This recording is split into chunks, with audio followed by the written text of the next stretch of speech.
The public school system is said to be a microcosm of the world outside its doors. Here we find the achievers and the disenchanted, the organizers and the anarchists, the leaders and the observers. They represent all of Hawaii's ethnic groups and economic backgrounds.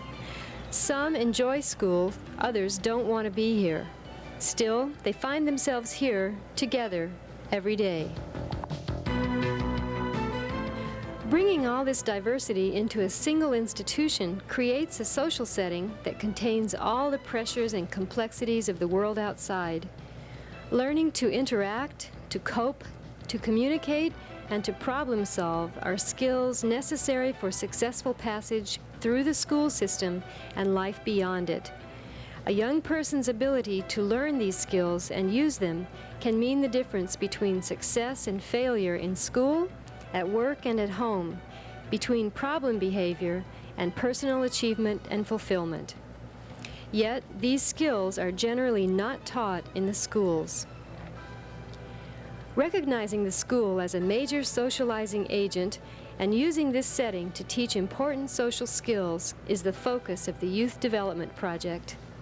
In this program, we'll meet the teachers and 6th grade students of Waiakea Intermediate School who are using the strategies of social skills training and student team learning on a daily basis.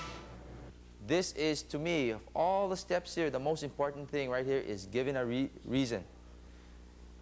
If you give a good reason to somebody, hopefully they'll listen to it and then decide that, what you're saying is really right. Okay, work on this. The Youth Development Project is an innovative school-based delinquency prevention program that uses strategies of intervention for youth at risk. The program empowers young people to handle stressful life situations. Problem-solving behaviors are taught and practiced. Social skills are developed and opportunities are provided to use those skills. At-risk youth can learn and exercise these skills without identification or labeling. In this program, individuals are not singled out, but entire classrooms are exposed to the training. If you have any questions about any of the problems on these worksheets, just raise your hand, I'll come over. While you're working on it, I'll be walking around and see how you're doing. Remember, you complete this assignment as a team. Not so much saying, hey, Amy, this is the answer to this. You discuss it together. For the past 3 years, the Youth Development Project has been working with 4th, 5th, and 6th grade students at Waiakea Elementary and Intermediate Schools in Hilo, Hawaii. Teachers receive special summer training and support throughout each project year. The YDP is sponsored by the Youth Development and Research Center of the School of Social Work at the University of Hawaii and by the State Department of Education. The Youth Development Project has 3 basic strategies of intervention: social skills training, student team learning, and a community liaison network. We'll do, for social skills, responding to teasing, which we really need, right? Right? Social skills are basic to forming and maintaining relationships. Each of the 31 skills taught in this program includes specific behavior to be learned and situations in which those behaviors are appropriate. Student training takes place once or twice a week for 30 minutes to an hour with small groups of students in the classroom. After learning the skills here, students are encouraged to practice them in their other classes and at home. It's really important now to know how to respond to teasing, because mainly if you get teased, and it's only normal, right? People always get teased. We tease people. You tease people. We all tease each other, okay? But sometimes someone doesn't want to be teased. Okay, and there are times in playfulness, and everybody takes it, okay? And it's really important to be able to respond correctly by remaining calm and not getting in an argument. There are 4 steps in social skills training. First, the teacher presents the concept to the class, 1 skill per session. What was your part on that? Then, students form role-play groups, developing skits which demonstrate the use of the skill. The teacher facilitates this process. Each group then presents their role-playing situation to the class. What are you going to do today? I'm going to Don Randy's ramp. For what? Ride skateboard? Yeah. Right, last time you broke your leg.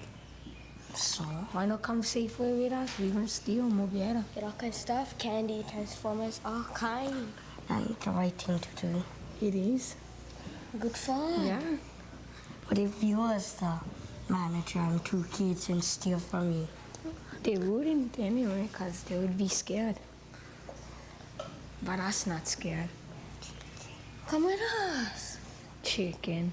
I'm not chicken. I'm not stupid like Then that. how come you're not going to come with us? Yeah, you chicken, that's why. Look, you're growing feathers. Because that ain't the right thing to do. Come with us. That ain't the right thing. You guys can do They're whatever you scared. guys like. Chicken. I like. Okay, very good. Let's give my hand. Very good, boys. Okay, let's check. Anybody has anything? Any comments? After the presentation, both students and teacher provide feedback to the group and discuss the strengths and weaknesses of Anything the else? problem-solving strategy. Good reasoning. Say no will not be accepted by the other person. Okay, you got to come up with a good reasoning. And again, if you don't, then change the subject or leave. During planting and harvest time, they help in the fields, the women. During what? Planting and harvest time.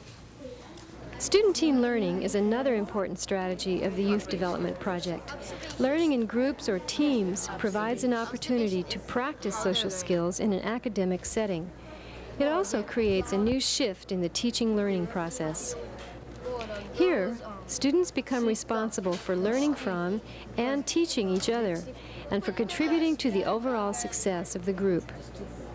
You remember what OTEC was? They used the warm surface ocean water and the cold water from the deep to help make electricity, right?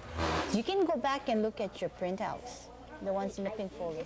4 basic steps are followed in all of the STL activities. The teacher first presents the concept of the unit, then facilitates with the teamwork. This is followed by a quiz and team recognition. One of the major team learning activities is STAD, Student Team Achievement Divisions. First, there is a class presentation of the subject to be learned. Then teams are formed. There are 5 or 6 students in each team, and the teams represent a cross-section of the class in academic performance. The major function of the team is to prepare its members to do well on the quizzes. After presentation of the material by the teacher, the team meets to study worksheets or other materials. Later, students are quizzed on knowledge gained from the presentation and from teamwork. Students take quizzes separately and are individually responsible for knowing the material. Another team strategy is called Teams, Games, Tournaments. It uses the same techniques, except that the quizzes are replaced by academic tournaments, in which students with similar academic performance compete against each other. You're going to meet in your groups today, okay, to help each other to become experts, so that when you go back to your student teams, you'll be able to offer as much as you can to teach, to instruct, okay, and to make sure that each person in your group can do the job. A third team technique is called Jigsaw.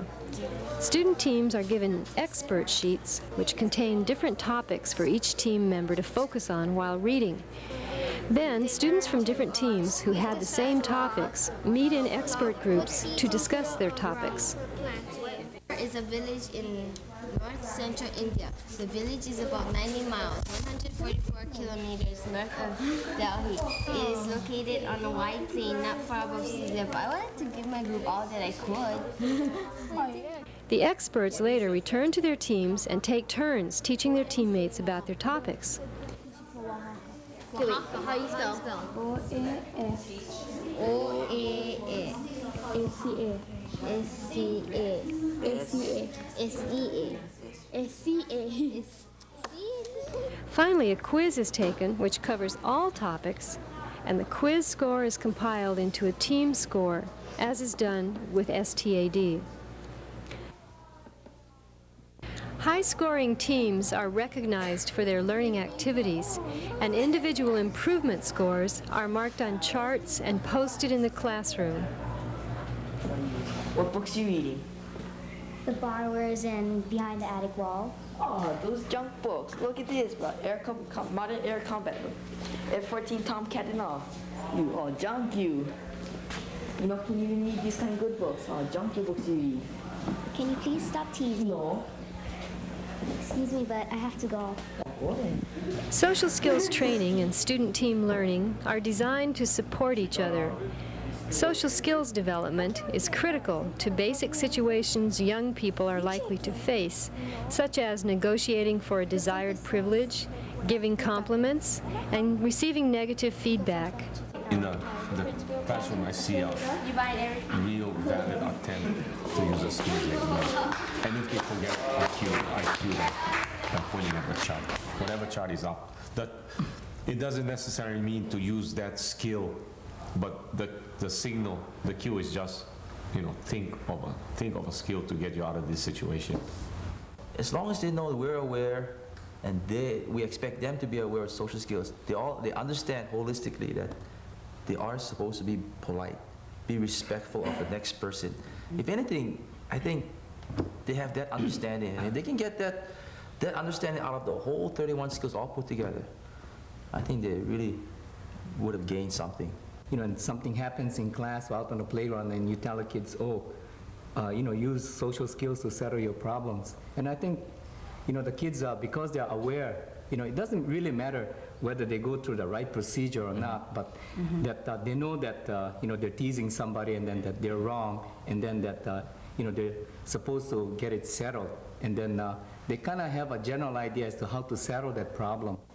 Once the skills are learned, practicing them is important.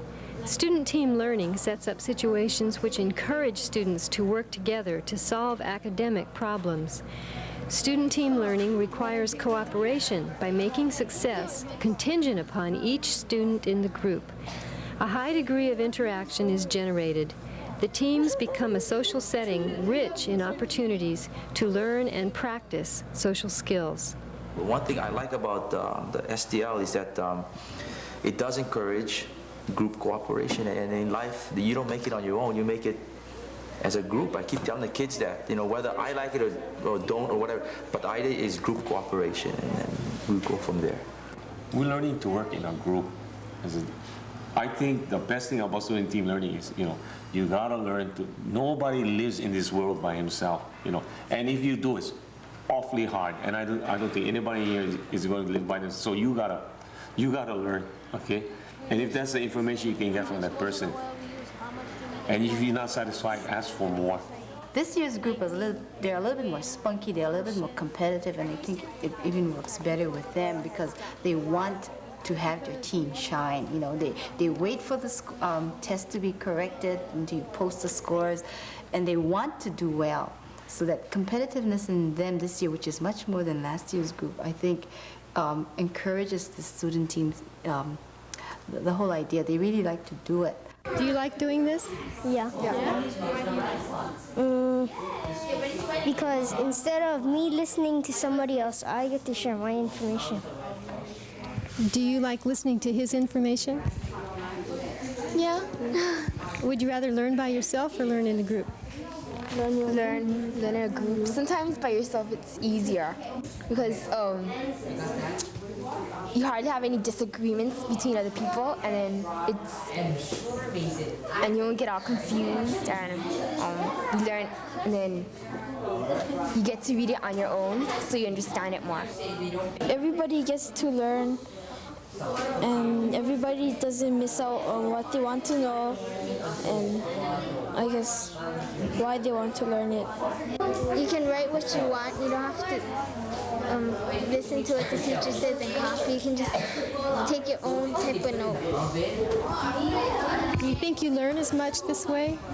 Yeah, because get all your friends, then you meet a lot of people and different people, then you know them better. that you can learn different things instead of reading the whole thing by yourself. Once the skills are acquired, they can be used effectively in or outside the classroom. The more socially fluent a person becomes, the more opportunities there will be to contribute to others and to accomplish personal goals. Grouping at-risk youth with pro-social students enhances the social skills development process and simulates the real-world environment. For the last 2 weeks, I've been sending my language students to Mrs. Chang in a computer lab. And she had just mentioned today, oh, you know, the 6th grade students are so polite when they're through with the computers. They say, thank you, Mrs. Chang, or if they have to interrupt, they'll say, oh, excuse me, and she does not see this otherwise, and she's in a position where she can make comparisons. And so that's real positive, you know, and I said, I'm glad to hear it, and I'm glad you told me, you know, because this is what we'd like to hear.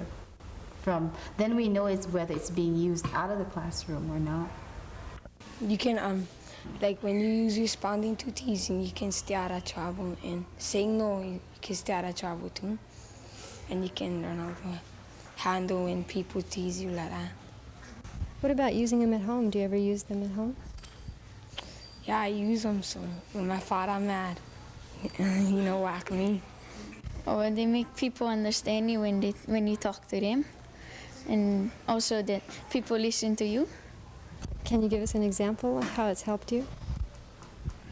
Like when the principal was talking to somebody, then when I don't pause, then I interrupt appropriately. What kind of skills are they? They're fun, that's for sure. And when you work with a group, you get to know people and how they associate with others. What would you suggest that they do in order to remember the pronunciation? The X sounds like an S. Huh? The X sounds like an S. Okay, now you told them how to write Oaxaca, right? Yeah. Okay, now how are you going to remember the pronunciation? This approach requires teaching skills different from those used in a traditional classroom, but equally essential. The teacher acts as a facilitator in both social skills and student team learning activity. I would tell a new person in student team learning or social skills to take it at a comfortable pace that they're comfortable at, and not to be discouraged at first if things don't work out. But as you continue to do it, things will fall in place. The students will become accustomed to the program themselves. That will help make it successful. And you know, if nothing else, the program, I think the exposure of the skills alone is, I think, a lot in itself.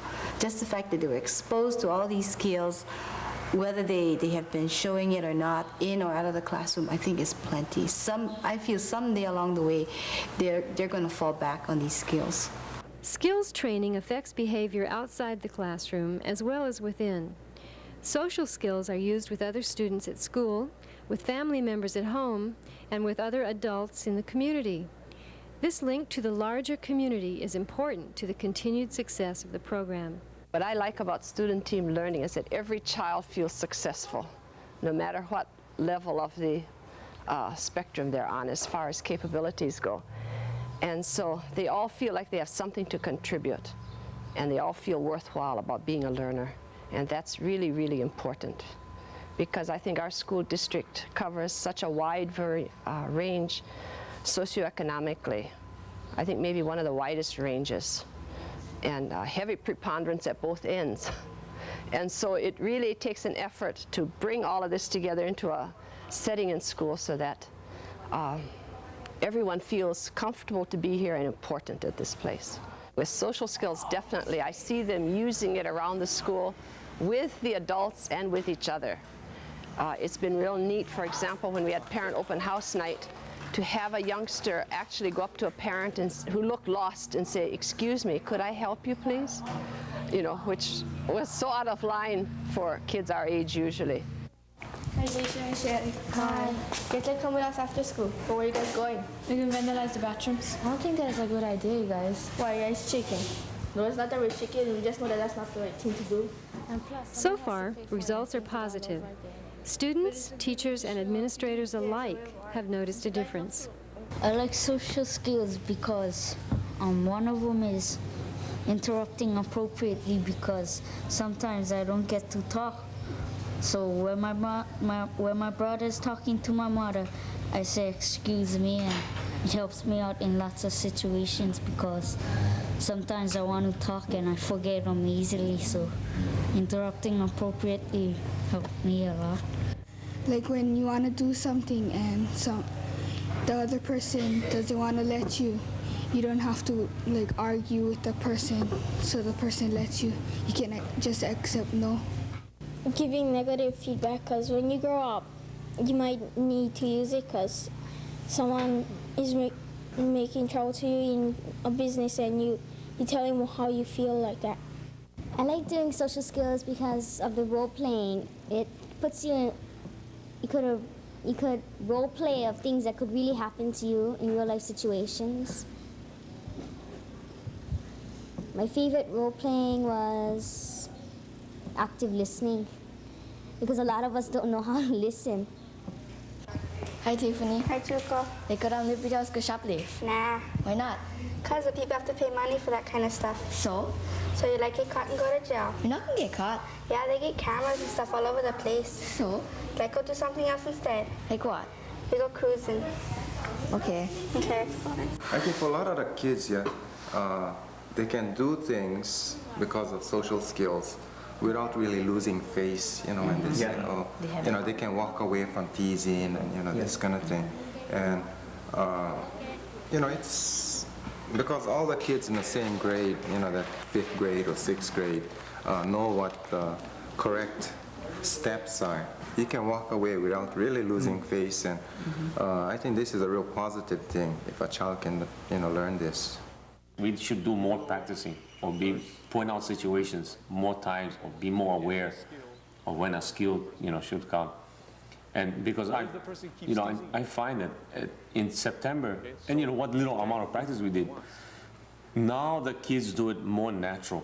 It used to be kind of stiff. In fact, it almost was kind of a put down laugh kind. The kids would do a skill and kind of laugh about it, like responding to teasing maybe. But now it's not, it's a way out. I think they realize it's a way out, of a lousy situation. Perhaps the most important factor in the project's success is the commitment of the teachers. Their support of these strategies makes the project work.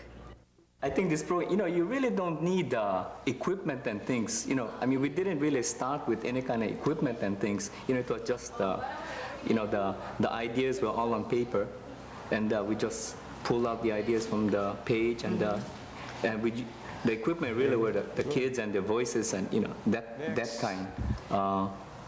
And the only physical part was just moving the tables around a little bit, and it was.